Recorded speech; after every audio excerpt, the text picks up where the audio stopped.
Praise lord. దేవాతి దేవునికి వందనాలు. ప్రభు నామమున మీ అందరికీ నా ప్రత్యేకమైన వందనాలు, శుభాలు తెలియజేస్తున్నాను.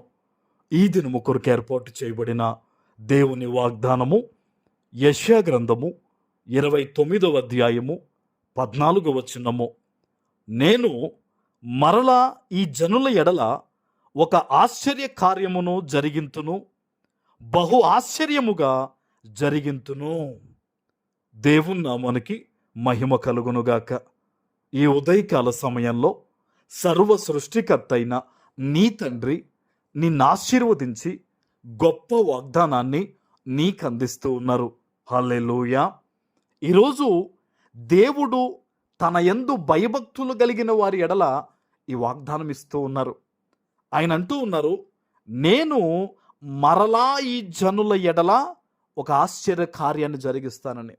ఈరోజు చాలా భయంకరమైన నలుదిక్కుల నుంచి కూడా నువ్వు ప్రార్థన చేస్తున్నావు దేవుని సన్నిధిలో. అయ్యా, నన్ను జ్ఞాపకం చేసుకుని ఆయన, నేను మోయలేని బరువులు నా మీద ఉన్నాయి నాయన, ఈ పరిస్థితుల విషయంలో నేను ముందుకు వెళ్ళలేకపోతున్నాను నాయన, నా వల్ల కావట్లేదని చెప్పేసి నువ్వు ఎక్కడి నుంచి దేవుని సన్నిధిలో మొరపెడుతున్నావో, కన్నీరు విడిచి ప్రార్థన చేస్తున్నావో, నీతో దేవుడు చెప్తున్న మాట, నీ పట్ల దేవుడు ఒక ఆశ్చర్యకరమైన కార్యాన్ని ఆయన జరిగించబోతూ ఉన్నారు. ఆమేన్. ఇది దేవుని సన్నిధి నుంచి వచ్చిన వాగ్దానమే తప్ప మనుష్యులు మాట్లాడేది కాదు. ఇది ఎవ్వరు నీ పట్ల కార్యం చేయలేరు, కానీ దేవుడు నీ పట్ల ఆశ్చర్యకరమైన కార్యాన్ని చేయబోతున్నాడట.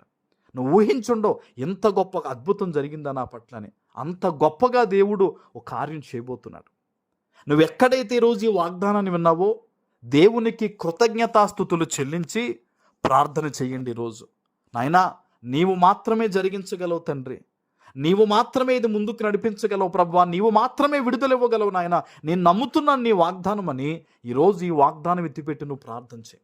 ఎందుకంటే దేవుడు అంటున్నాడు, ఆ ఆశ్చర్య కార్యాన్ని కూడా ఎలా జరిగిస్తారట, బహు ఆశ్చర్యముగా జరిగిస్తారట దేవుడు. ఎవ్వరు ఊహించని రీతిలో నీ జీవితంలో, నీ సమస్తములో ఒక అద్భుతం దేవుడు చేయబోతూ ఉన్నారు ఆయన.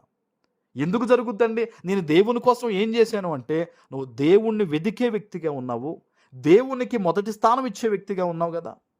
కొంతమంది మరలా ఆలోచన చేస్తారు, నేనేమి ఇచ్చాను దేవునికి, నేనేం చేశాను దేవునికంటే, నువ్వు దేవుని సన్నిధిలో చేసే ఆ చిన్న ప్రార్థన, నీకున్న దాంట్లో దేవుని దగ్గర నువ్వు మోకరించి నువ్వు చేసే చిన్న ప్రార్థన, అది చాలా విలువైంది.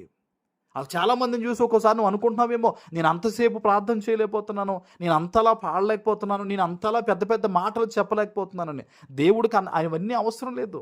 మనస్ఫూర్తిగా నువ్వు 2 కన్నీటి బొట్లు జార్చి నువ్వు చేసే ప్రార్థన చాలా విలువైంది. అది మనస్ఫూర్తిగా దేవుని సన్నిధిలో ఇతరులు బాగుండాలని నువ్వు కోరుకుంటున్నావు కదా, అది చాలా విలువైంది. అందుకనే మొదట ఆయన నీతిని, ఆయన రాజ్యాన్ని వెతుకువారికట దేవుడు అన్నీ ఇస్తారట. ఈరోజు నూతన నిబంధన ప్రకారం ఉన్న ఆయన బిడ్డలమైన మనం అందరం కూడా మొదట ఆయన నీతిని, రాజ్యాన్ని వెతికేవారిగా ఉండాలి. ఇతరులు బాగుండాలని ప్రార్థించాలి. నిన్ను వలే నీ పొరుగు వారిని ప్రేమించు అన్న మాటను మనం నెరవేర్చుతూ ఉన్నట్టుగా మనం ప్రార్థన చేస్తే ఖచ్చితంగా దేవుడు దీవిస్తాడు. ఈరోజు ఎలాంటి పరిస్థితుల మధ్య నుండి, ఎక్కడి నుంచి నువ్వు దేవుని వాగ్దానాన్ని వింటూ ఉన్నావో, దైవ సేవకునిగా చెప్తున్నాను, ప్రభు నువ్వు ఊహించని రీతిలో, అసలు ఇంత గొప్పగా ఎలా జరుగుద్దని నేను ఊహించలేదు పాస్టర్ గారు అనుకునే రీతిలో దేవుడు నీ పట్ల ఒక ఆశ్చర్యకరమైన కార్యాన్ని ఆయన జరిగించబోతూ ఉన్నారు. ఆమేన్. ప్రార్థన చేసుకుందాం. పరిశుద్ధుడా, ప్రేమ కలిగిన తండ్రి, మీకు వందనాలు. ఈ ఉదయకాల సమయంలో మీరిచ్చిన ఈ గొప్ప వాగ్దానము ప్రతి బిడ్డ జీవితంలో నెరవేర్చి స్థిరపరచమని యేసు నామమున ప్రార్థిస్తున్నాను తండ్రి. ఆమేన్.